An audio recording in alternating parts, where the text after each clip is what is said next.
출애굽기 3장 1절로 5절까지 말씀을 한 절씩 교독하겠습니다. 제가 먼저 1절 말씀 봉독합니다.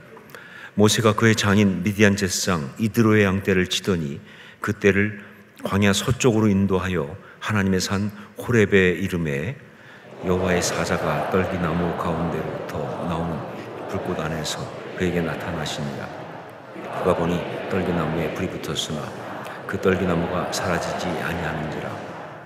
이에 모세가 이르되 내가 돌이켜 가서 이 큰 광경을 보리라. 떨기나무가 어찌하여 타지 아니하는고 하니 그때에 여호와께서 그가 돌이켜 오는 것을 보신지라. 하나님이 떨기나무 가운데서 그를 불러 이르시되 모세야 모세야 하시매 그가 이르되 내가 여기 있나이다. 함께 읽습니다. 하나님이 이르시되 이리로 가까이 오지 말라. 내가 선 곳은 거룩한 땅이니 내 발에서 신을 벗으라. 아멘. 지난주에 거룩과 성결 시리즈를 시작하면서 거룩에 대한 7번의 말씀 가운데 첫 번째로 시간의 거룩을 함께 나누었습니다. 자, 그래서 오늘은 그 두 번째로 장소의 거룩에 대하여 말씀을 나누려고 합니다. 왜냐하면 시간과 함께 장소는 우리가 이 땅을 살아가는 그 모든 것의 바로 기본이기 때문에 이 모든 인식은 시간과 장소, 공간 가운데 있으니까, 그러니까 우리가 이 땅 가운데서 정말 거룩한 삶을 살기 위한 것으로 시간의 거룩을 먼저 생각했다고 한다면 당연히 그 두 번째는 장소의 거룩이어야 하는 거죠.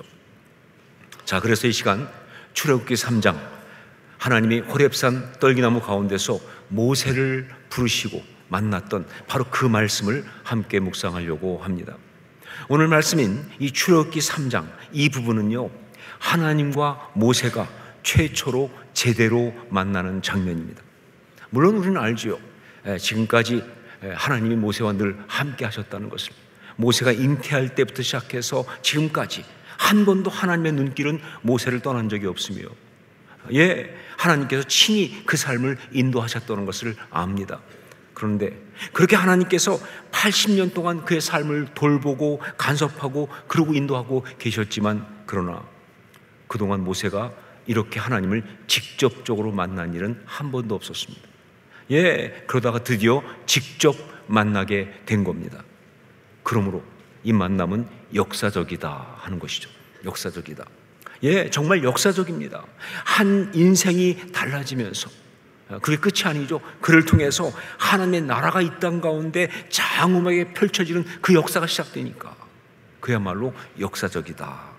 자, 그런데 이런 역사적인 만남의 순간에 하나님께서 모세에게 처음 건네신 말씀이 무엇이었는가? 이게 중요합니다.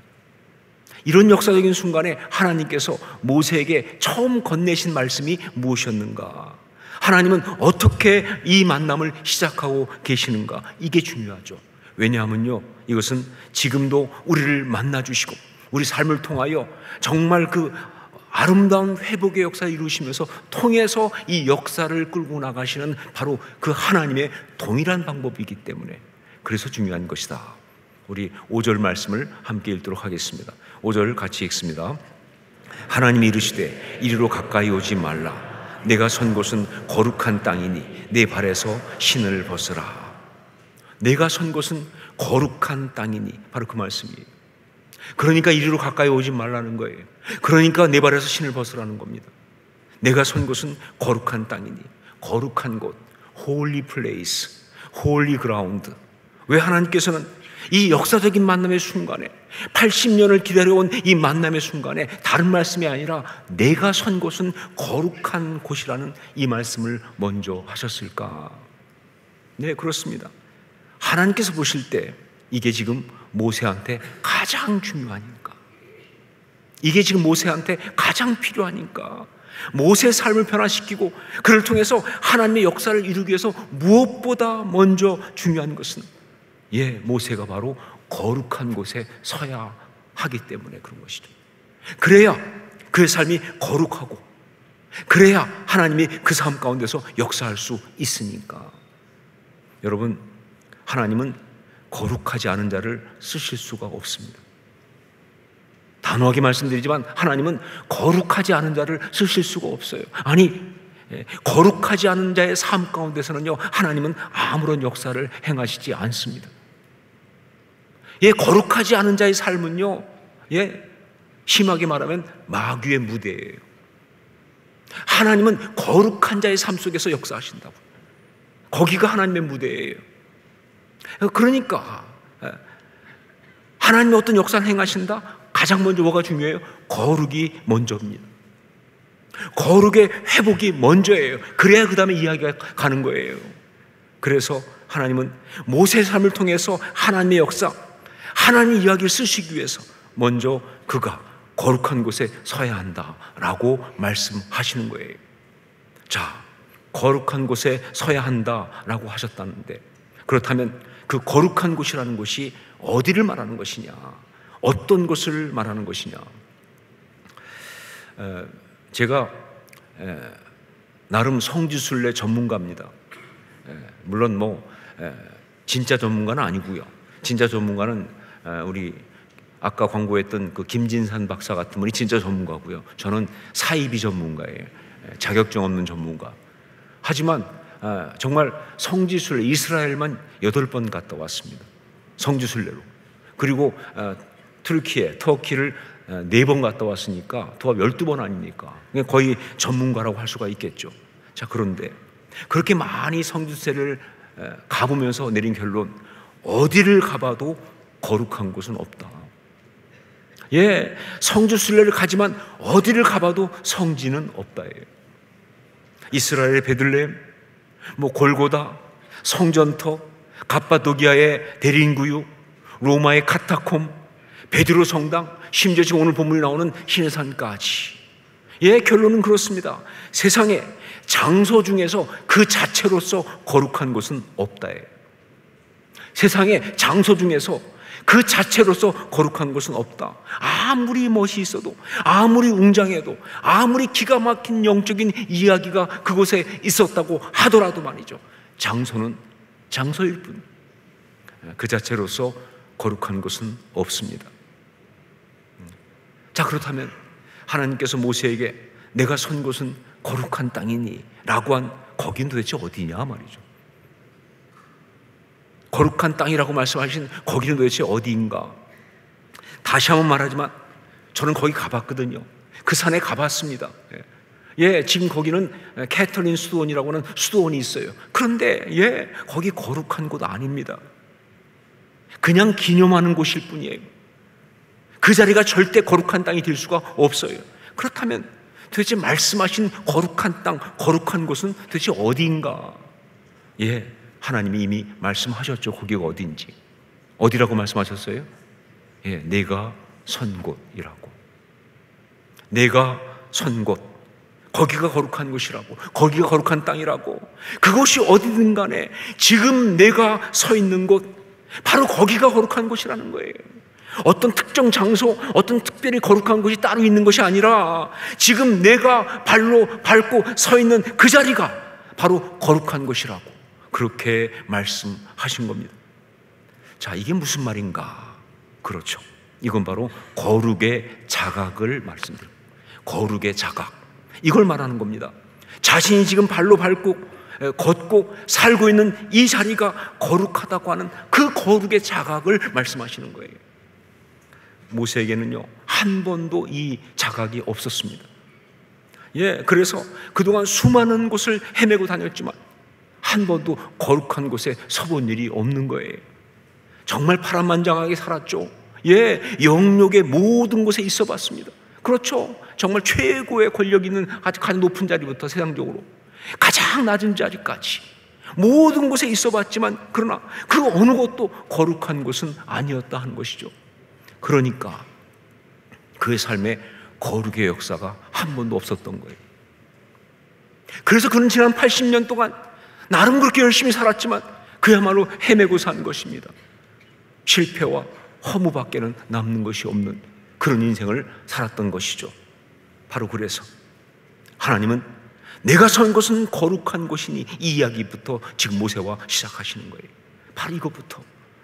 모세가 이제 하나님의 사람으로 아름답게 살아가기 위해서는요, 먼저 거룩한 곳에 서는 그 영적인 자각과 그리고 체험이 중요하니까, 그가 선 곳이, 그가 걸어가는 그 길이, 그가 살아가는 그 삶의 자리가 거룩한 곳이라는 그 자각이 없으면 그에게서는 어떤 거룩의 역사도 있을 수가 없으니까 말이죠. 사랑하는 여러분, 우리가 하나님의 사람으로 하나님께서 우리에게 원하시는, 우리에게 주신, 허락하신 정말 아름답고 행복한 삶을 살기 원한다고 한다면, 무엇보다 거룩한 곳에 우리가 서 있는 것, 이게 중요합니다. 거룩한 곳에 우리가 서 있는 것, 이게 중요한 거예요. 아니, 정확하게 말하면 이게 무슨 얘기냐?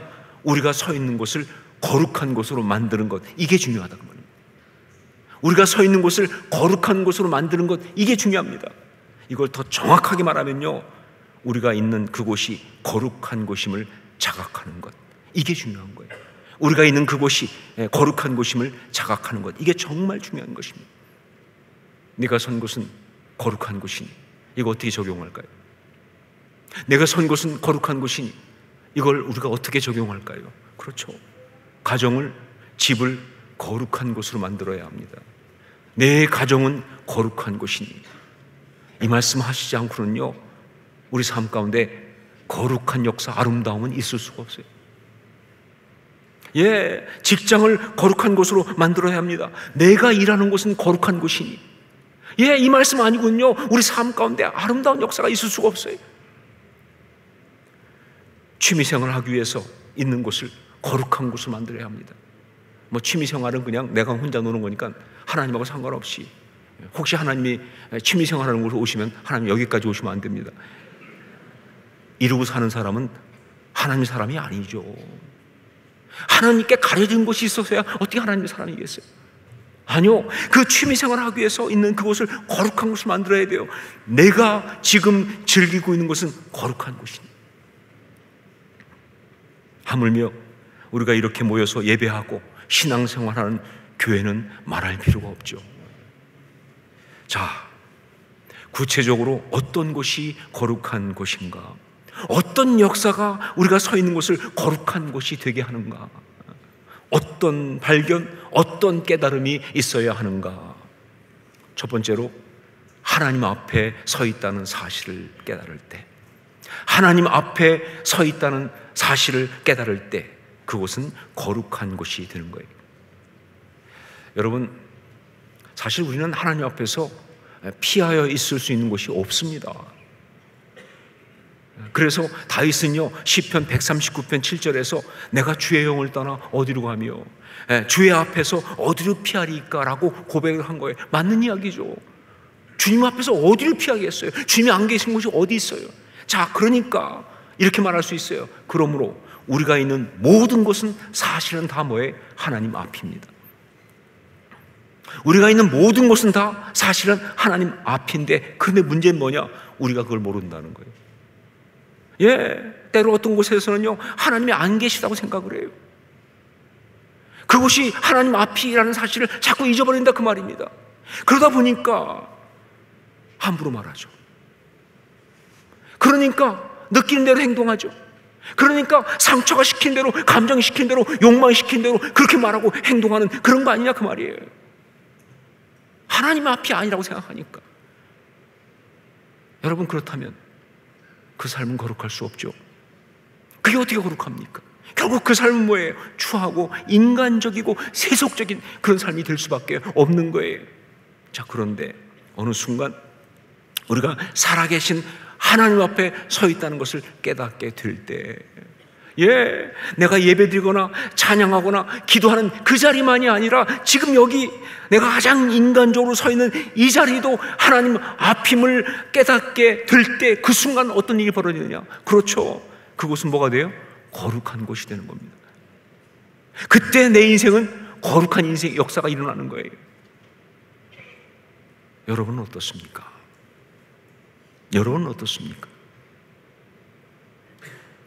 두 번째, 하나님의 섭리를 깨달을 때, 하나님의 섭리를 깨달을 때 그곳은 거룩한 곳이 됩니다. 혼자 자기 힘으로 살아왔다고 생각을 했습니다.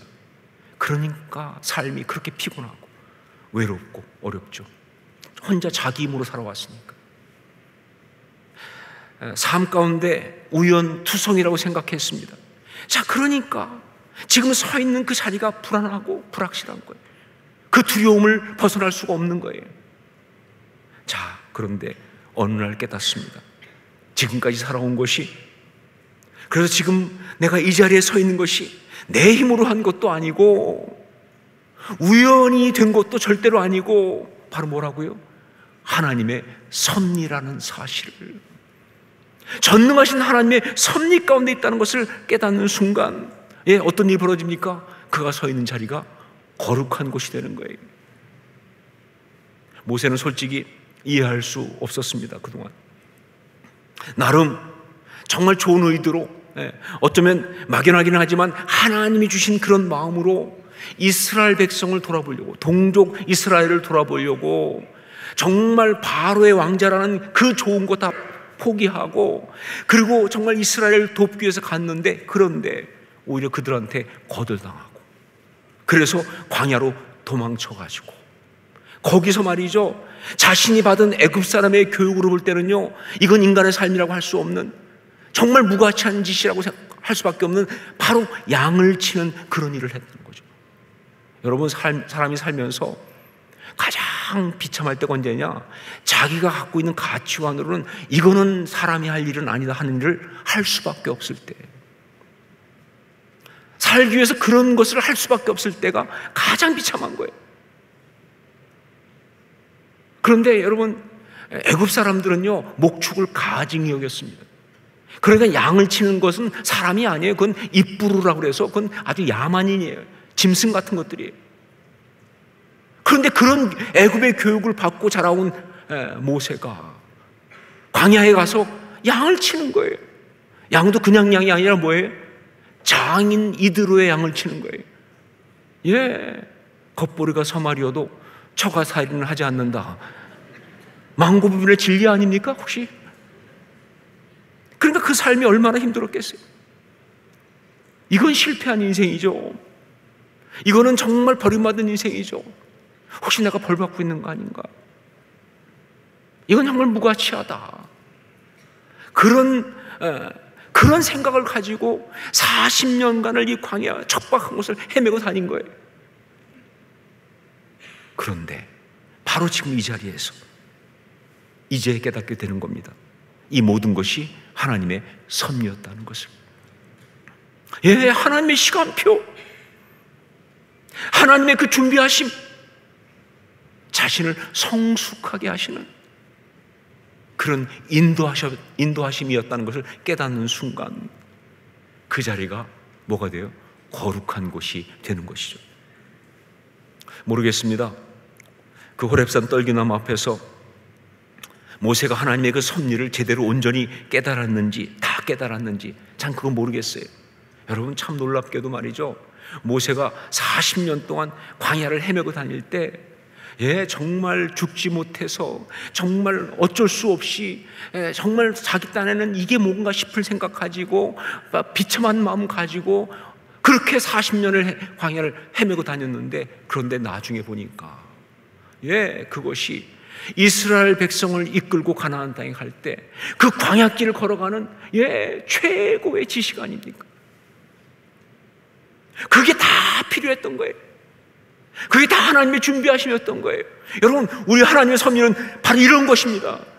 하나님이 이렇게 역사하시거든요. 우리한테는 정말 아무것도 아닌 것처럼, 무의미한 것처럼 그렇게 생각할지 모르지만, 아니요, 하나님에게 버릴 게 어디 있습니까? 하나님 앞에 올려드리면, 섭리의 손에 올려드리면 버릴 게 어디 있냐 그 말이에요. 오히려 다 중요한 것들이죠. 모세는 그렇게 40년을 지낸 거예요. 거기까지는 미리 다 알았다고 할 수는 없겠지만, 그러나 적어도 하나님의 섭리가 나를 지금 여기까지 이끌었다는 것은 확실하게 깨달은 것 같아요. 어떻게 할 수 있느냐? 이유는 바로 지팡이를 집었으니까, 지팡이를 움켜쥐고 있으니까. 여러분, 이 지팡이, 모세의 지팡이는요, 여기서 모세 이야기에서 굉장히 중요한 의미가 있어요. 왜냐하면 그 지팡이는 뭐냐? 그가 그 양을 칠 때 어쩔 수 없어서 나무 중에 꺾어가지고 만들었던 지팡이 아닙니까? 그러니까 그 지팡이는 그냥 단지 지팡이가 아니라 그의 지난날의 삶을 다 그대로 말해요. 먹고 살기 위해서 어쩔 수 없이 무가치하다고 생각하는 그 일을 하면서 살았던 그 모든 이야기가 다 응축되어 있는 게 그 지팡이예요. 그런데 이 순간부터 성경이 그 지팡이를 뭐라고 부르는 줄 아세요? 성경이 그 지팡이를 뭐라고 부르는 줄 아세요? 하나님의 지팡이라고 불러요. 모세는 하나님의 지팡이를 그 손에 잡았더라. 여러분, 이게 기가 막힌 이야기죠. 지난날 자기한테는 아픈 기억이었어요. 정말 무의미한 기억이었어요. 정말 쓸모없다고 생각했어요. 그런데 그 모든 것들이 뭐예요? 이제 뭐예요? 하나님의 역사를 행하는데 너무 중요한 도구가 된 거 아닙니까? 그 지팡이 가지고 홍해를 갈랐잖아요. 그 지팡이 가지고 바로에게 재앙을 내렸잖아요. 그 지팡이 가지고 하나님 백성을 인도하고 정말 물이 없을 때 반석을 쳐서 물이 나오게 했잖아요. 그 지팡이예요. 그 지팡이. 이게 하나님의 섭리예요. 이게 하나님의 역사입니다. 지금도 동일하게 역사하신 줄로 믿습니다. 여러분, 우리가 살아가는 이 모든 삶은요, 하나님의 섭리 가운데 살아가는 거예요. 뭐 좋고 성공하고 잘 되는 것만 말하는 것이 아닙니다. 실패하고 무너지고 고통스러운 그런 모든 것조차 다 하나님의 섭리예요.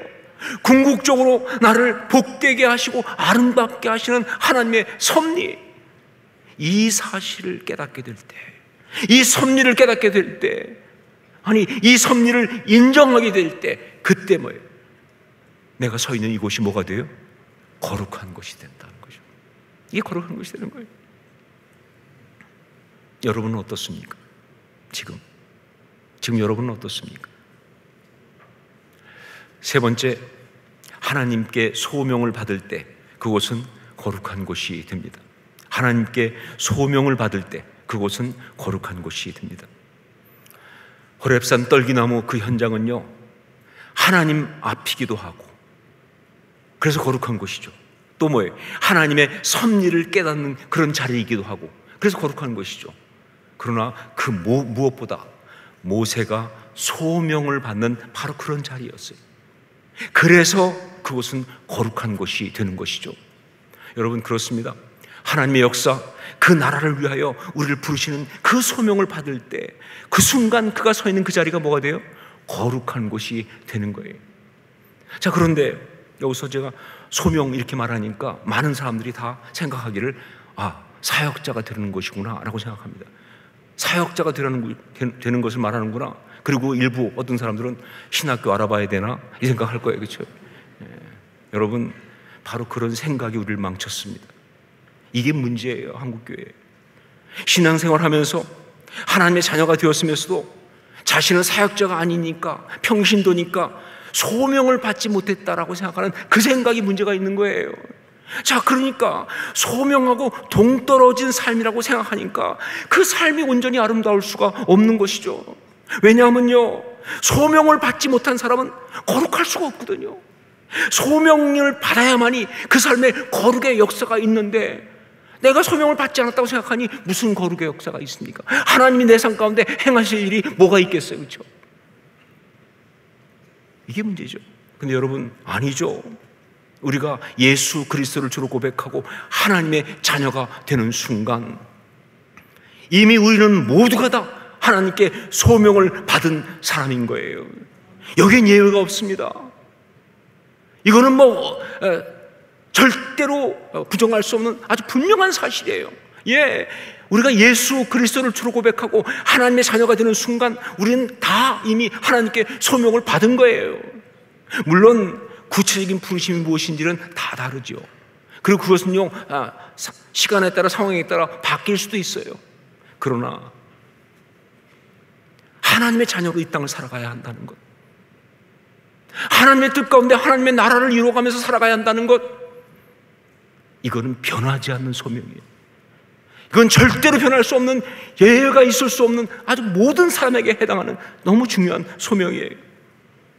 자, 그러니까 하나님께 소명을 받을 때 그곳은 거룩한 곳이 됩니다 하는 이 말은요, 사실 정확하게 말하면 소명을 새롭게 받는 것이 아니라 하나님께 이미 받은 소명을 깨닫는 순간, 그게 소명인 것을 갖다가 인정하는 순간, 바로 그가 선 곳이 거룩한 곳이 되는 바로 그런 것이다.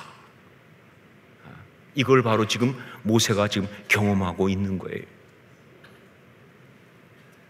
제가 미국에 있을 때 후배 목회자 중에 한 사람이 저를 유난히 따르면서 저한테 뭐 계속 연락도 하고 이런저런 목회적인 조언도 구하고 그런 사람이 있었습니다. 근데 문제는 그 사람이 뭐 저하고 특별한 어떤 관계가 있거나 뭐 친척이거나 그것도 아니고요, 사실 잘 모르는 사람인데 어느 날 갑자기 자기가 저한테 괜히 친한 척하면서 그러면서 계속 저한테 연락도 하고, 그리고 심지어 뭐라고 하냐면 공개적으로 유진수 목사님이 자기의 멘토라고, 나는 허락한 적이 없는데 이렇게 말하고 다니고 말이죠. 하여간 왜 그런 사람 있잖아요, 이 바운드리를 그냥 막 넘어오는 사람. 그냥 자기 혼자 막 넘어와가지고 그냥 아무 때나 연락하고 뭐 가까운 척하고 이야기하고 막 아주 수시로 그래서 저를 당황시키는 그런 스타일의 사람이었어요. 근데 이분이 한 번은 또 저한테 와가지고 상담을 하면서 자기가 하나님의 부르심으로 어떤 교회에 담임으로 가게 됐는데 정말 그게 하나님의 부르심인 건 분명하다 그 말이에요. 그런데 가보니 거기에 자기를 너무 힘들게 하는 이상한 집사가 하나 있더라는 거예요. 그러면서 저보고 아니 목사님, 나는 가는 곳마다 왜 이상한 것들이 꼭 있는지 모르겠어요. 그냥 순간 속에서 나올 뻔했어요. 네가 이상해서 그래. 정말 가봤더니 정말 이상한 집사가 있어가지고 자기를 얼마나 힘들게 하는지 말이죠. 정말 자기가 하나님 앞에 묻지 않을 수가 없다는 거예요. 하나님, 왜 날 이런 곳에 보내가지고 이렇게 힘들게 하시는지, 내가 뭘 잘못했나요? 막 이렇게 그러면서 이게 이해가 안 된다고. 그러면서 저한테 이럴 때는 어떻게 해야 하냐고 묻더라고요. 그 순간 제가 그냥 저도 모르게 이렇게 말할 뻔했어요. 뭘 어떻게 해? 내가 그걸 어떻게 알아? 화가 나더라고요. 그렇지 않겠습니까? 아니, 질문은요, 그 사람이 대답하기 좋은 질문을 하는 것이 그게 예의예요. 그게 예의죠. 근데 이렇게 어려운, 그걸 알면 내가 이렇게 헤매고 있겠어요? 그 어려운 걸 나한테 물어보면 어떡해. 그래서 나도 모르게 그냥 내가 어떻게 알아? 할 뻔했는데, 그래서 제가 인격이 있으니까 말은 못하고, 그러다가 갑자기 성령께서 주시는 어떤 감동이 있어가지고 이야기했습니다. 목사님, 하나님께서 당신을 그 교회로 부르실 때 아셔야 될 게 뭐냐, 그 집사님도 그 부르심의 패키지 안에 들어가 있었다. 절대 이상한 거 빼고 나머지만이 아니라 그 이상한 것도 들어가 있는 거다. 그러니까 당신을 힘들게 하는 그 집사도 당신을 향한 하나님의 부르심이라고 생각해야 합니다. 이렇게 말을 했어요. 그렇게 말하고 그 목사를 돌려보내면서 마음속에서 제가, 하나님, 왜 이렇게 피곤하게 하는 사람을 자꾸 저한테 보내셔가지고 짜증나게 하시나요? 그랬더니 하나님이 저한테 대답하시더라고요. 그 사람도 너의 부르심이다. 여러분, 우리에게는 이미 하나님의 부르심이 있습니다. 때로 그것이 정말 내가 좋아하지 않는 것, 내가 원하지 않는 것, 때로 정말 힘든 것일 수도 있지만, 그러나 그게 분명히 하나님의 부르심인 것이 있어요. 중요한 건 뭐냐? 그것이 부르심이라는 사실을 깨닫게 될 때, 그것이 부르심이라는 사실을 인정하게 될 때, 우리가 선 그 자리는 뭐가 된다? 거룩한 곳이 된다. 그때 거룩한 곳이 되는 거예요. 여러분은 어떻습니까? 지금 여러분은 어떻습니까? 내가 선 곳은 거룩한 곳이니, 이 말씀은요, 모세에게만 주신 말씀이 아닙니다. 이 말씀은 모든 하나님의 자녀들, 모든 하나님의 사람들에게 주신 말씀이고요, 지금도 주고 계시는 말씀이에요. 내가 선 곳은 거룩한 곳이니, 여러분, 한순간도 잊어서는 안 됩니다. 가장 달콤한 시간에도 이거 잊지 마세요. 가장 바쁜 순간에도 잊지 마십시오. 가장 고통스러울 때도 잊지 마십시오. 외로움과 패배감과 자괴감이 몰려올 때에도 잊지 마십시오. 내가 선 곳은 거룩한 곳이니. 그리고 그 하나님의 음성이 들려올 때가 되면 그 앞에서 신을 벗으시기 바랍니다. 신을 벗어야 합니다. 내 느낌이라는 그 신, 내 감정이라는 그 신, 내 판단이라는 그 신, 내 익숙한 언어라는 그 신, 내 자존심이라는 그 신, 내 기대치라는 그 신, 나의 틀이라고 하는 편견이라고 하는 그 신을 벗고 그냥 맨발로 하나님 앞에 서야 합니다. 그러면 하나님의 거룩의 역사가 그 순간부터 우리 삶에 펼쳐질 줄로 믿습니다. 이게 바로 뭐예요? 십자가 신앙이죠. 이게 십자가 신앙입니다. 기도하겠습니다.